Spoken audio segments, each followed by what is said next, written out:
En 2012, moi j'étais président de la CCI de Toulouse à l'époque. Hein. Donc nous avions au niveau régional 117 millions d'euros de budget de TFC et donc nous aurions en 2022 28,5 millions. Alors sur 2020, évidemment les actions ont déjà été entamées. Sur 2021 et 2022, nous on dit ça passe pas. Et le mec sympa que vous avez en face de vous, c'est lui qui va négocier avec le ministre pour expliquer que ça passe pas. Alors, j'ai pas été successful pour le moment, je vous le dis clairement. Je vais essayer de lui démontrer par A plus B que c'est pas une bonne idée.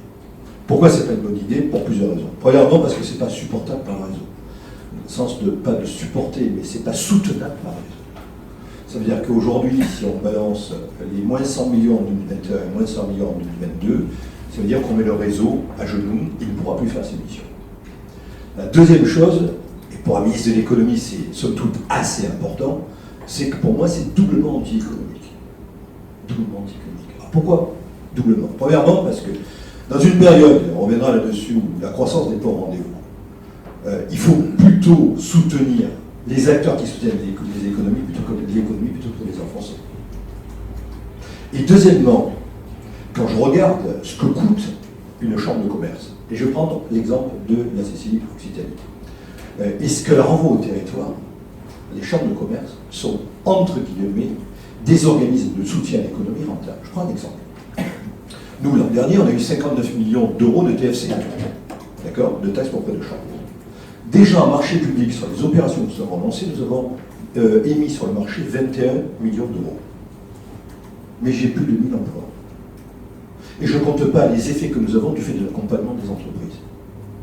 Alors, globalement, ça coûte quelques petits millions d'euros, mais quelques petits millions d'euros, c'est-à-dire moins de 10 millions d'euros, si ce n'est pas rentable. Si j'enlève la rentabilité du fait de nos actions, ça coûterait moins de 5 millions d'euros. Est-ce qu'on doit balayer de la carte un établissement public qui coûte aussi peu d'argent et qui, globalement, redistribue autant de choses? Et si je mets les établissements d'enseignement, on dit que chaque fois qu'on met 1 euro dans l'enseignement, on en met 10 sur les territoires. On devient sédentaire. Voilà, donc vous avez compris, c'est un gros combat qu'on mène. Et la dernière question, le dernier point pour lequel c'est pas acceptable, c'est que socialement, ce n'est pas responsable. Il y a 1200 personnes qui travaillent dans les CCI. Aujourd'hui, où même on arrive à un peu infléchir l'accord du chômage, ça vaut le coup de mettre à mal ces personnes-là. Alors, je parlais des 1200, c'est au niveau de la CCI Occitanie, mais j'en ai, allez, on va dire 18 000 au niveau national. Ok? Donc ça sera mon combat de l'année 2020 et je ne lâcherai rien. Je ne lâcherai rien parce que c'est du bon sens que de ne rien lâcher. Sur le plan économique, comment a été cette année? Moi je dis que cette année 2019, je la qualifierai d'année en dedans. Et vous allez voir qu'on va le voir à plusieurs niveaux. Sans doute pas sur le territoire d'Occitanie, qui est toujours le village gaulois.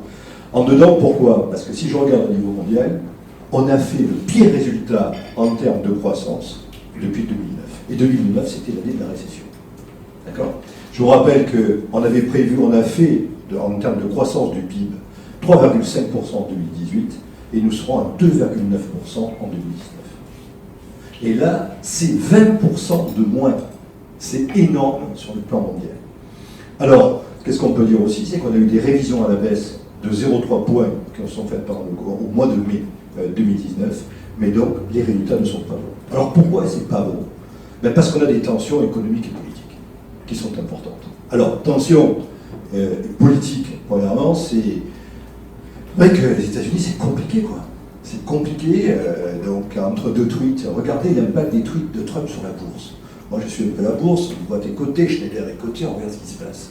Donc vous avez deux tweets qui partent, vous avez 3-4% de baisse sur certains cours, et une volatilité extraordinaire. Alors, États-Unis compliqué, et quand vous avez le bundle, le binôme, États-Unis, Chine qui se mettent à se disputer, c'est catastrophique. Ça veut dire que quelque part, vous avez 60% de l'économie mondiale qui ne s'entend pas. 60% de l'économie mondiale, c'est quelque chose d'assez important et qui secoue toute la planète. Deuxièmement, nous, plus près de nous, Brexit. Incertitude. Quel va être le chemin qui sera pris? Comment ça va se passer? Est-ce que ça sera un hard soft Brexit? Ça veut dire quelque part, même si c'est hard, au moins que ce soit clair en termes de flux et de façon de fonctionner avec les autres pays. Deuxièmement, des questions sur les moteurs de l'économie, notamment l'économie chinoise. J'étais en Chine.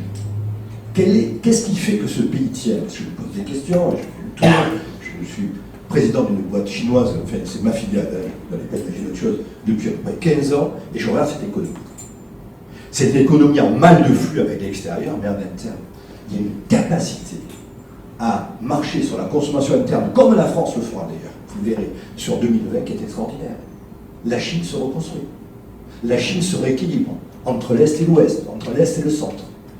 Et donc, si vous voulez, il y a encore matière à faire. Mais ceci dit, quand vous voyez ce pays Chine, qui, donc, en 2020, si je ne me trompe pas, aura une croissance, en 2019, une croissance de 6,3%, on est bien loin des 7,8 ou des 8% que nous avions en 2014. Donc nous, en termes de clients, fournisseurs de ce pays-là, c'est un gros manque.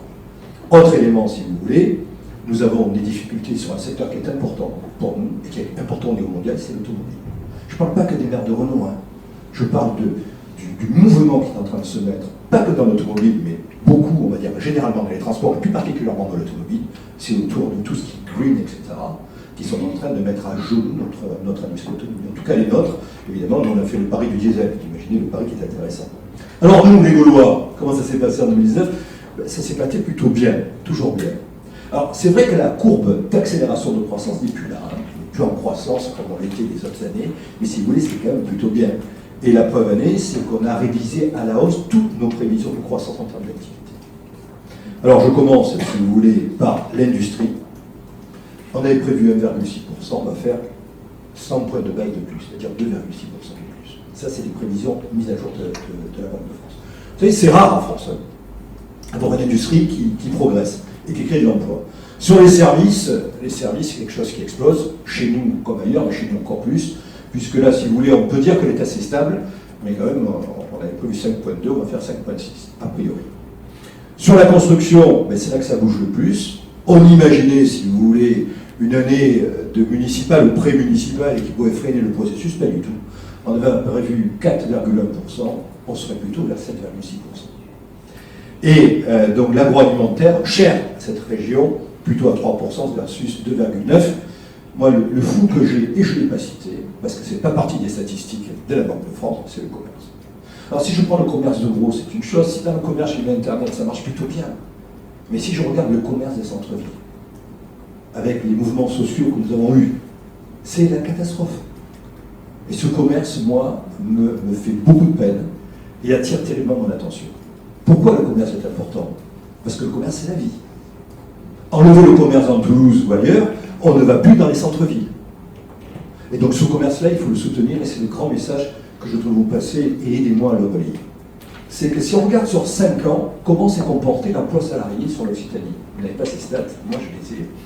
Alors sur 5 ans, c'est pas compliqué, on a fait à peu près 8,4% de croissance de l'emploi salarié, et en France, on est à 5,6%. Vous voyez quand même ce territoire, il envoie du bois, quoi.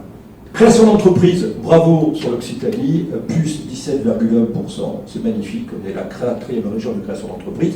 Alors si après je regarde dans les grandes métropoles, on est sans doute dans les premiers, donc c'est assez sympathique. Corriger donc des défaillances d'entreprise, où nous sommes les meilleurs au niveau national, donc aujourd'hui on peut dire qu'on a baissé de 4% en termes de défaillances d'entreprise, alors qu'au niveau national, donc on baisse que de 1%. Alors c'est magnifique, encore une fois, je corrige un peu ce que je dis.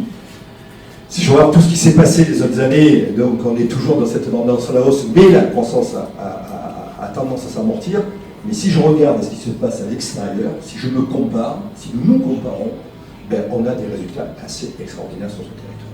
Je veux aussi vous parler de 2 autres acteurs avec qui je fonctionne même, qui n'ont rien à voir avec vous. C'est le Conseil régional et l'État. Vous dire qu'avec Carole Delga et son équipe, on a un très bon partenariat. On a vraiment une envie commune d'avancer. On est, c'est vrai, de temps en temps sur le champ concurrentiel. On est en concurrence de temps en temps avec des agences de développement économique.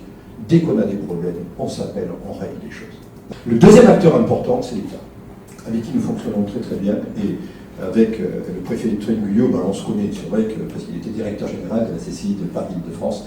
Mais on a là un préfet exceptionnellement proche de l'économie. Je ne sais pas si vous avez l'opportunité de le voir. Et donc, avec le préfet, nous avons des relations très importantes, et surtout, si vous voulez, on a signé notre convention d'objectifs et de moyens, c'était le 24 octobre 2019, qui contractualise ce que nous allons faire pour l'économie ensemble. Et ce qui est original sur ce territoire, c'est que j'aurais pu contractualiser qu'avec l'État en disant, bon, ça, puisque c'est la tutelle, en laissant de côté le conseil régional, on l'a fait, si vous voulez, en toute transparence avec le conseil régional. De façon à ce que le deal entre l'État et la Chambre de commerce soit un deal qui soit en osmose avec le deal que nous avons avec le conseil régional. Alors, sur quoi on a contracté? On a contracté sur 5 missions qui sont les missions essentielles et reconnues des chambres de commerce, qui sont l'entrepreneuriat, création d'entreprise, transmission d'entreprise, dynamisation de cet entrepreneuriat qui nous échappe. Deuxièmement, c'est l'appui aux entreprises dans leur mutation. Et là, il y a du job. D'accord? Alors, c'est à la fois les mutations sectorielles, services, commerce, industrie que vous connaissez, mais il y a 2 mutations qui sont importantes pour nous. C'est à la fois le digital et la responsabilité sociétale, ça veut dire le green, la DDRSE, etc. Troisième élément important, qui est une convention qui nous vient de l'État, de ce que nous avons signé au niveau national, c'est l'international. Ensuite, nous avons la représentation des entreprises, l'appui au territoire, dans leur mutation aussi. Alors, tout ça, si vous voulez, c'est bien beau, mais qu'a fait les chambres de commerce? Qu'ont fait les chambres de commerce? Alors, je vous donne simplement en chiffres, et après, au niveau de quelques actions, qui sont des actions dites, pour moi, significatives, ce que nous avons fait sur 2019. Sur la création de transmission reprise, nous avons accompagné 43 entreprises. Je le cite parce que ce chiffre, c'est un gros warning pour moi. C'est pas assez. Et vous allez voir que sur 2020, on met la pression là-dessus, parce que globalement, sur la création de transmission, notamment sur la transmission d'entreprise, c'est la transmission, pas la création. La création, il y en a des milliers. Sur la transmission, il y a vraiment un truc à faire. Sur la transmission, je vous rappelle simplement que globalement, des gens qui ont mon âge, c'est-à-dire 42 ans, qui ont 55 ans et plus, il y en a à peu près, c'est à peu près un tiers des entrepreneurs. On va dire 25% des entrepreneurs. D'accord?